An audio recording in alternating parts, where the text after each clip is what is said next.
And welcome back to Spirits Collective. I'm your host, Aiden. And I'm Alex. Wait, and this is a show where we all learn to drink together. Stop. Oh, God. I was supposed to go, I'm Alex, and then I'm Aiden. Oh, so we were actually doing that? Yes, what the fuck? So I started that again. Yes. No, I mean, don't be too goofy. Welcome back to Spirits Collective. I'm Alex. And I'm Aiden. And this is the show where we all learn to drink together. And today we're drinking Fortaleza Reposado. Yes, sir. Fortaleza. Another tequila. This fits that one category we want to stick to on Spirits Collective. 100% de agave. The gnome is $14.93, also known as Tequila Los Abuelos. That is where it is distilled. They cook this in stone brick ovens. To crush the agave, they use a tahona, and this one is aged in American white oak barrels, used barrels, and bourbon barrels. So this is Fortaleza, Tequila Fortaleza Reposado. I've heard and seen a lot of great things about this bottle on social media, different articles. This is sort of, unfortunately for us, the best of the best. It's all downhill from here. One of the best blancos, one of the best reposados, and one of the best añejos. And also, with that being said, we've reached our sort of second expression of tequila, reposado. Do you know what that means, Adan? It means we finally got the age shit. Yes, sir. Do you know how long? I don't know. I mean, I would assume like 1 to 2 years. Am I right? No, you are wrong. So reposado, tequila is highly regulated, and it has to be aged. For it to be considered a reposado, it has to be aged from 2 months all the way up to 12 months.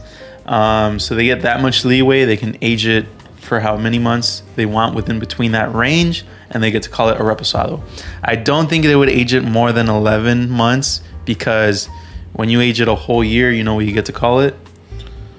Añejo. An añejo, yes. And that's another expression, but for this video, this is a reposado. And that's... Go ahead. I was just going to say, that's stuff that I didn't know until we started doing this. Awesome. I'm glad you learned something. I didn't know about tequila at all. But what do you think of this bottle? You know that ad that used to come out on TV with the most interesting man in the world? Okay, the Dos Equis commercial. Yeah, this looks like some shit that he would drink. Yes, I think he would have on his shelf. Yeah, that's a very good thing. That's a very good compliment. I haven't really been giving tequila like its fair shot, but I can honestly say that I'm pretty excited for this. And Alex is obviously very passionate about it, so I'm genuinely gonna try to give this like a shot, like a chance, a good chance. Let's get in there. Here we go. Fortaleza. Don't let me down, baby. That was weird. That was like that was wimpy. I'm just gonna say it. I think it's very light. It's pretty thin. Kind of looks like water in here, to be honest. And to me, it looks a little cloudy. It's got like just the slightest color to it, but very, very, very light. So it's probably not aged too long, right? Yeah, like I said, anywhere from 2 to 12 months. Did you mention that this was aged in bourbon barrels? Yeah, bourbon. All right, so before we get into the nose, I know I cut you off, but we still have to say how much this bottle actually costs. So I paid $60, around $65 when with taxes and everything. You pay for quality. Yeah, well, hopefully.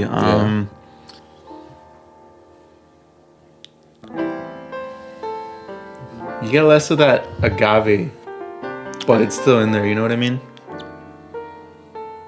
All right, yeah. So I'm still getting that agave smell, but like kind of similar to the other ones that we tried, but it's not nearly as intense or aggressive.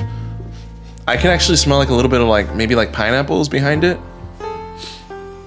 I'm not getting much. I suck at this. And I just do know that I'm getting that agave smell, but very subtle compared to blancos. Blancos are unaged. I'm kind of enjoying the nose. I'm getting that agave flavor, that that tequila flavor that I'm not so fond of, but I'm also getting. I'm getting tropical fruits. Getting tropical fruits. Here he goes with his that. fruits again. Damn it! What tropical fruits? Definitely pineapples. Pineapples? Yeah. It's like. Yeah, pineapples are the dominant one in there. Okay, so I'm getting fruits. But yeah, I mean, I think we should just go in for a taste. I think I'm gonna let you go first, Alex. Cheers.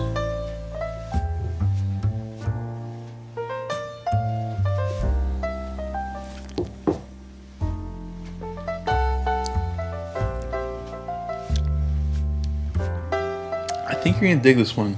You think? Yeah, I think I got like a fruity sweetness just for very, very, very briefly. And then I got sort of the like, I think the bourbon oak. And then at the end, that tequila finish. Yeah, that was good. I think you might like this one. So Let's just see what this is like, I guess.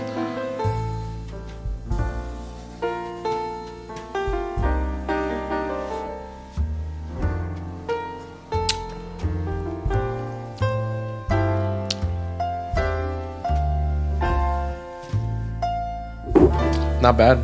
Not bad. I'm gonna go in again because I think they try to distill them to a damn near perfect 80 proof, so they're not really cutting this one, like watering this one down too much. So I'm gonna try and focus on the mouthfeel in the second time. That was good. Did you get that like oakiness? I got the oakiness like for just a second, but Yeah. that tequila flavor definitely didn't stick around, and if it did, it was very welcoming. It's got like a nice mouthfeel. What do you think about the mouthfeel? I think it's just a pleasant experience overall. Yeah, that was good. It's still tequila, I mean. It's a lot of the tequila still comes through. But still, this one is leaving a really nice kind of fresh finish in my mouth as well. Yeah, I'm not too excited to try this on the rocks, but what do you think? Should we go to on the rocks? Fortaleza Reposado on the rocks. Yeah. So, from past experiences, tequila is never better on the rocks. For those of you drinking with us, tequila Fortaleza Reposado on the rocks. I mean, like, It's just gone. the tequila, yeah, It's very gone. lightly. And then I'm gonna go in again, and I guarantee you, I'm not gonna get anything. I don't even have to do it again. Yeah. Actually, I still got a little tequila, but I'm ready to taste this.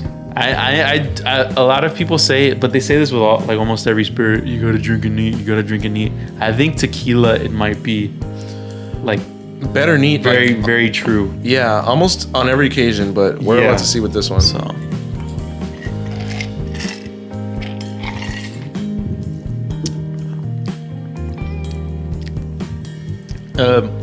More pleasant than Tapatio and Don Julio, God damn. but It just was sort of enhances that tequila. Yeah, You know it what I was mean? good. Like the sip was all right, but then after I swallowed it, after you like those flavors hit, it was like all the good flavors were just taken out. Yeah, it enhances the agave. It's not that bad. It's not bad. It's just like tequila just like, like, very gives me the smooth, though. shakes, you know. Very smooth, very clean in the beginning, but then just boom enhances that agave at the end. Yeah, I honestly, I don't think I'm gonna take another shot on the rocks. I mean, another hit. I honestly don't think I'm gonna take another sip on the rocks until we do the outro. Okay. Just because I really don't think it's too pleasant on the rocks, and it honestly, I don't want it to ruin my impression of the neat version of it, just because it was a lot better than this. Okay. Yeah, I think a lot of people will say you gotta drink this neat, you gotta drink that neat. I think for tequila, this is the second expression we've had on this channel, Reposado. Same of a lot of the same story with this one and the Blanco. just not very good on the rocks. And this is a good quality tequila, no additives, similar to Tapatio, and just enhances that agave in a bad way. Much more pleasant neat. But let's get to the verdict. Alan, what'd you think of Fortaleza Reposado? For a beginner, I don't think I would recommend this bottle. I mean, it's not bad. It's pretty good, but I think for that price point, Corazon was also pretty easy to drink neat. This is really good, but I think this is more for somebody who's kind of been around the block with tequilas and just wants to buy something that they call the best, I feel. Most definitely do not drink this neat. Like, Rocks, do not drink this on the rocks. Horrible. Neat, I thought it was very pleasant, very smooth. For me, I got sweetness in the beginning, followed by a nice sort of oak, and then the agave at the end, which was, I think, the most complex tequila we've had thus far, but in a good way. It is expensive, but like, you're getting a beautiful bottle. You're getting something that the glass is hand blown, the label's hand put on there. Very, very small family owned distillery. I think this one's 5 generations. So like, I feel like when you drink this, you feel closer to Mexico. You feel like you're in Mexico. So this one for me has been an overall experience. The most complex in an easy, pleasant way. You're paying for sort of that craftsmanship, you know what I mean? And for me, I would recommend it if you have the money for it. If not, try with something that's a little more affordable. If this is affordable for you, most definitely. So that's my verdict. I can honestly tell this will make a really damn good margarita on the rocks. Yeah, probably make a great Paloma, great shot, yeah, great drink if you drink it neat. But for me, the verdict is most definitely yes, I do recommend Fortaleza Reposado. Yeah, for me, it's yes if you got that extra dough. Let's take one final sip. Don't forget to like, comment, and subscribe. That's my thing. Don't drink this on the rocks.